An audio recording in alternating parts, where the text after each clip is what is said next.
Assalamualaikum warahmatullahi wabarakatuh. Saya Febiana, NPM 19111000371. Di sini saya akan menjelaskan materi kelompok 4 yang berjudul Kenampakan Muka Bumi. Konsep wilayah dan perwilayahan dalam geografi. Mintarto dan Handi Sumarno mengemukakan bahwa secara umum wilayah dapat diartikan sebagai permukaan bumi yang dapat dibedakan dalam hal-hal tertentu dari daerah sekitarnya. Wilayah berdasarkan klasifikasi yang berbeda, yakni wilayah seragam dan wilayah nodu. Wilayah menurut jenisnya, wilayah dengan klasifikasi khusus dan wilayah dengan klasifikasi deskriptif.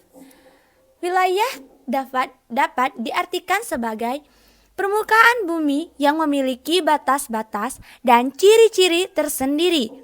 Berdasarkan lingkup pengamatan di atas adalah satu lebih fenomena.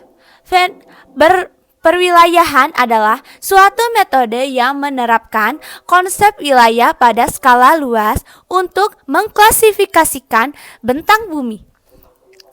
Atas dasar pertimbangan keterlaksanaannya, bentang bumi yang ada dibatasi pada kawasan negara, baik dari kawasan darat dan kawasan lautannya.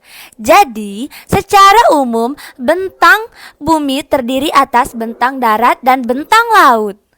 Adapun kriteria yang dapat dipakai dalam menyusun konsep wilayah perwilayahan ialah keadaan, struktur atau watak fisik, hayati, ekonomi, dan sosial. B. Prinsip dasar peta dan pemetaan atau kartografi.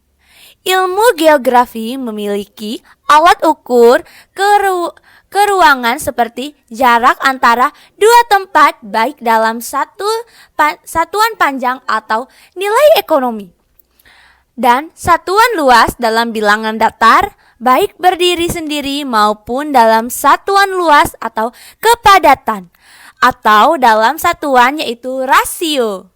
Dalam pengertian luas, kartografi ini memasukkan setiap kegiatan yang menyangkut penyimpanan dan penggunaan peta. Hal itu merupakan perhatian utama dan menganggap peta sebagai alat yang bisa berguna sebagai media komunikasi. Termasuk di dalamnya adalah 1. Mempelajari sejarah tentang kartografi. 2. Kegiatan kolerasi data, klasifikasi data, dan pemberian katalog-katalog serta bibliografis. Dan C. Mendesain serta membuat konstruksi peta. Selanjutnya yaitu kenampakan muka bumi atau tipikografi. Bumi adalah planet dalam tata surya dan galaksi Bima Sakti yang terdiri dari berbagai macam lapisan, yakni lapisan yang paling inti adalah inti bumi dan yang paling luar adalah kerak bumi. Relief muka bumi merupakan bentuk tonjolan dan cekungan yang ada di bumi, baik di darat maupun di laut. Bentukan tonjolan ini dan cekungan terjadi akibat adanya dua tenaga pembentuk permukaan bumi, yakni tenaga enogen dan tenaga eksogen. Pembentuk muka bumi tersebut merupakan permukaan bumi menjadi tidak rata. Selanjutnya yaitu ada penduduk dan kependudukan di Indonesia. Berdasarkan data kependudukan tahun 2012, Indonesia menempati urutan keempat jumlah penduduk terbesar di dunia. Untuk menggambarkan komposisi tersebut, para ahli demografi menggunakan sejumlah ukuran, diantaranya adalah bilangan jumlah, kepadatan, dan komposisi. Berdasarkan data dari BPJS Badan Pusat Statistika tahun 2012, penduduk Indonesia mencapai sekitar 250.516 jiwa, sementara hasil sensus penduduk tahun 2010 mencapai 1.904.000 km.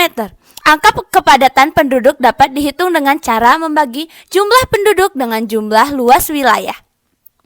Selanjutnya yaitu ada mobilitas penduduk. Mobilitas penduduk ada karena kebutuhan hidup manusia yang tidak selalu terpenuhi. Mobilitas penduduk terjadi karena adanya perbedaan potensi dan kemampuan wilayah yang satu dengan wilayah yang lainnya. Menurut mantra, mobilitas penduduk dibagi menjadi dua, yaitu mobilitas penduduk vertikal dan mobilitas penduduk horizontal. Migrasi penduduk dapat dibedakan menjadi migrasi internal dan internasional. Sekian penjelasan dari saya. Bila ada kesalahan, saya mohon maaf. Kepada Allah, saya mohon ampun. Saya akhiri. Wabillahi taufiq wal hidayah. Wassalamualaikum warahmatullahi wabarakatuh. Terima kasih.